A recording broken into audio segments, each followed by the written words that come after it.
Passo la parola all'onorevole Mattarella.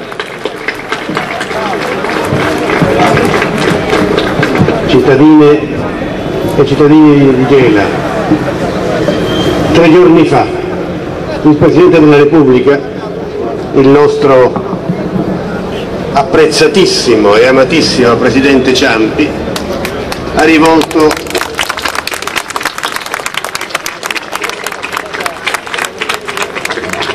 un appello all'intero Paese, a tutte le forze politiche, dichiarando di non essere preoccupato per l'ordine pubblico. Ha chiesto che la campagna elettorale si svolgesse con serenità e senza toni rissosi e di litigio. Questa mattina dai giornali abbiamo appreso che ieri il Presidente del Consiglio Berlusconi, parlando a Napoli, ha inanellato una serie di insulti piuttosto volgari nei confronti di Prodi, di Fassino, di Rutelli e così via. E la risposta che ha dato a questo appello del Presidente Ciampi.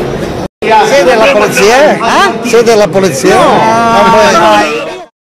In realtà è così dall'inizio della campagna elettorale, con il sindacato, con il movimento cooperativo, con l'opposizione, se l'è presa con la Confindustria. Qualunque cittadino di tendenze moderate che si senta di centro nel vedere il capo di un governo, del governo di un grande paese, andare all'assemblea di un'associazione importante come la Confindustria per insultare coloro che lo ospitavano e perdere scompostamente nel modo in cui si è visto. Questo è Cassandra Mattarella, il fratello di quello che è stato ucciso dalla mafia a Palermo. Ho capito. E che cosa rappresenta adesso? Attualmente quale carica ha non lo so. Però è il fratello di quello ucciso. Cassandra Mattarella. Sei della polizia? Se la gente esamina con attenzione risultati o fallimenti, si accorge che questo governo in 5 anni ha inanellato fallimenti e ha raccolto ben pochi risultati. Per questo c'è la tendenza a rendere confuso il clima elettorale, a renderlo incandescente, per impedire che gli elettori riflettano come è il loro diritto. Sei della polizia? Noi non ci prestiamo a questo gioco. Sei della polizia?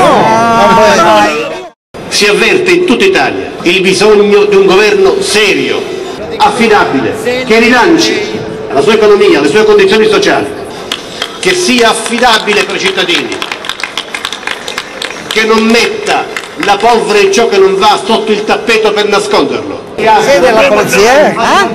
E allora, rispettando il diritto degli elettori di essere informati e di riflettere liberamente sui fatti reali, il punto di partenza non può che essere quello che l'Italia è ferma, economicamente e socialmente ferma.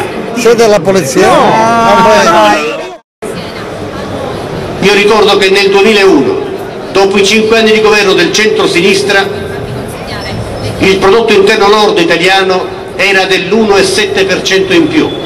Nel 2001 era dell'1,7% in più percentualmente. E la media europea era dell'1,5% in più, cioè nel 2001 l'Italia cresceva ad un ritmo maggiore della media europea. Nel 2005 l'Italia è stata a crescita zero. Sei della polizia? Nel 2005 l'occupazione è diminuita di 100.000 unità. Il lavoro decresce e tutti avvertono giorno per giorno le difficoltà del trovare lavoro per i giovani, le difficoltà di trovarne uno per chi lo perde, la difficoltà per chi ce l'ha di trovare un lavoro stabile e non precario. E anche qui va detta una delle singolari condizioni di inganno elettorale che viene diffusa. Tante volte abbiamo ascoltato nelle tante apparizioni televisive del Presidente del Consiglio, o di Casini, o di Fino, o di Tremonti, che hanno creato in questi 5 anni 850.000-900.000 posti di lavoro in più, qualcuno dice 1 milione. Per essere precisi si tratta di 850.000 posti di lavoro in più, così quanti 850.000 ne ha prodotti nel 2001 in 5 anni il centro-sinistra, con una differenza, che in questi 850.000 posti di lavoro di questi 5 anni di governo Berlusconi quasi 700.000 sono posti di immigrati clandestini regolarizzati in Italia. Sei della polizia? Sei della polizia? Tu pensi che noi siamo disturbatori di consumo? No,